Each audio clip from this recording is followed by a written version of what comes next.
Hey guys, today we're gonna see how you can optimize on Facebook ads and even TikTok ads as well on 2025, and basically how I go about optimizing and some things that I've done across managing over 50 million in ad spend across paid social and some on paid search as well, just for clarity. But yeah, just to be clear, I'm gonna be very transparent here. It's gonna be both from a lowest cost maximum delivery perspective, but also when you're using cost caps, because I like to use both, and I really strongly believe that there's no any dogmatic way to run an ad account. I'm seeing more than 6, 7, even 8 million a month in ad spend, and some accounts do perform better when you have cost caps, or at least are more suited for their specific goals. But some accounts are just not, and that's the way it is. So the optimization framework that I like to use is the following, and I'm just going to jump in on first of all on a like creative testing ABO setup, where you would say like a lowest cost environment that I would basically just try to test creatives. So I have one ad set, I have basically 3 ads under it, and obviously I want to see not really when I'm approaching from a creative testing perspective what really has been the winning, because I just want to get more creative that will support my core scaling setups, but I still want to see okay which ads are actually doing the best. And one thing that I'm doing is I'm scaling vertically those are doing the best. So if after 3 or 4 days of running them, obviously depending on kind of the spend and the amount of creative that I have, and obviously the AOV and everything, but just on a rule of thumb, around 3 4 days seems to be kind of the sweet spot. If I'm seeing strong performance, and by that I mean it hits our KPIs that I have in platform, or at least on my third-party tracking software, I'm going to be increasing vertically by 20 to 30%, trying to scale vertically, and again that's more so if I do have the budget to do that as well. But I like to just scale vertically because if this specific ad set is working, I'm just trying to squeeze as much out of it basically. But at the same time, I will be promoting some of the winning ads, maintaining the post IDs into the core campaigns. And again, it's very simple setup. I might do an extra video to it, but I'm just basically going to duplicate and just retain the post ID so I can still have that social proof element. Now, it's super important that we just take a step back if these are working and hypothesize to see why these are working, especially on the creative test perspective. And I call this obviously this, an optimization from a media buying perspective, but I wanted to take this a bit further and think about okay, why these creatives actually work.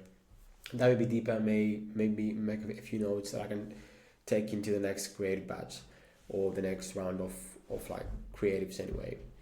And now let me just go a bit more granular in a few scenarios basically. Let's say that ad one is hitting KPIs, so all good there. Ad two is not hitting KPIs but has decent spend, and third creative doesn't get any spend, didn't really run anyway. What I'm gonna do is basically I'm just gonna pause this one, or let's say I have multiple, I'm just gonna pause a couple that don't do well so I can let more spend across other ads, because obviously Meta will just be able to the spend into 1 or 2 ads. And then after a point, when I see the performance of the ad set actually dropping, I'm gonna pause the winning ad as well. So like if like multiple ads don't get any spend, obviously there is an indication that those won't be winners. But I have like let's say 5 ads and one ad is getting all the spend. I'm gonna at least give it a fair shot and just distribute spend across all the other ads. Now that's pretty much it from a kind of like from a top level perspective how I like to do my creative testing, how I optimize. Now, on a scaling perspective, I just have the cost of example here just to see that as well. But even if it is a loss cost, it's a very similar setup to this one. I'm just going to be pausing some stuff to allow more spread across other ads, especially if those ads are like new kind of tests that I just promoted. Now, bear in mind that if I have like some legacy assets, like 3 to 5 assets that just taking over spend, I know these are winning for the past few months. I don't want to kind of pause them, so I'll probably do a segmented ad set, or if it is an AC plus campaign, I won't probably do like an AC plus. Probably I'll probably just do a different ad set on an ABO setup, for example, or a CBO setup. just to force more spend behind these like new tests that seems to be working very well, or at least I'll see first. I'll probably just put them into an AC plus, see if they get any spend, just trying to get more spend week on week and do any optimizations there. But if they don't get any spend, for example, I'd say I have like multiple winners that are doing very, very well for like months for some reason. Obviously, that's a bit rare, but there are accounts or some occasions that might happen. I'll probably just go into a different campaign there. But yeah, just for this one and just cost caps. Now, cost cap is a very unique one. I really like to use cost cap, especially if my client just needs a very, very efficient way to kind of scale or to be profitable, or just scale alongside some highest volume kind of campaigns, basically. Now, I'm going to have a scaling ads, and obviously I have the ads there that will be probably not 3, but mostly like 5 to 8 minimum. And then the main thing that I'm taking a look at in any cost cap scenario or manual bidding scenario, if it is minimum ROAS as well, that makes sense. That applies as well. Do we get enough volume? I'm probably gonna look at like last 7 days. Probably, do I get enough spent for like behind these assets? If the answer is yes, the next question is like, are we efficient? Is basically Meta distributing all the spend and is on a profitable rate? If we are, perfect, keep scaling. I'll probably increase the budget. And here is a very good question that you need to answer, that you need to maybe ask yourself and obviously answer. Do we want to be, or can we be more aggressive? Because if we can, and we obviously want to get more spent, is a very, very, very good scenario to raise the bid a bit so we can get even more spent. Or in the first scenario, we're just increasing budget so we can get as much as possible, because it just basically means we are spending the full amount daily. Probably there's more there, so we're just increasing the budget. But then if we want to be a bit more aggressive, we can increase a bit as well.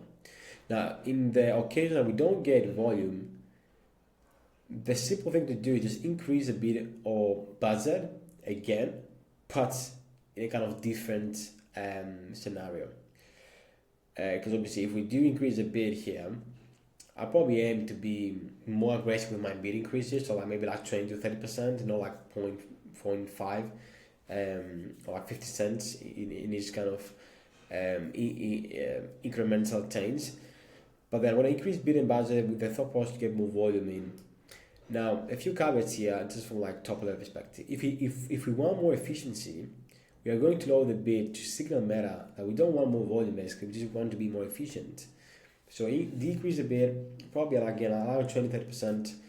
And if we're not getting the efficiency you want, make sure you adjust the bid quickly in order to minimize loss. And I can't really stress that enough. You need to do this very, very fast, and obviously cost caps by nature are a bit more hands-on, but they're really, really working very well. And if we do want more volume, we just need to increase the bid to allow more delivery. If you're getting delivery at a profitable CPA, 3x the budget, squeeze as much as possible out of it. And this is how you play. Like you can see, it's like kind of a balancing act with cost caps to just find the optimal amount, which again would change based on the auction and the time of the year and everything. Now, another thing to bear in mind here with cost caps, just because it's much more unique in a sense, when you're coming on sales periods or just any kind of event, for example, that you want to force more spend behind it, this is something to actually take into account, because you probably will see high delivery on those days, even at like a lower CPA. So if you're not getting delivery, for example, and you're coming off like I said, maybe it's like a payday sale or like a 30% off, whatever that is, these campaigns will actually start spending, just because Meta can actually get a lower CPA and actually spend the whole budget, basically. So just something to bear in mind, and just adjust your kind of strategy alongside that. But yeah, that's a quick video on how I like to optimize. Let me know if you guys have any other questions. Happy to kind of answer those as well. And yeah, hope you have a great day. Bye.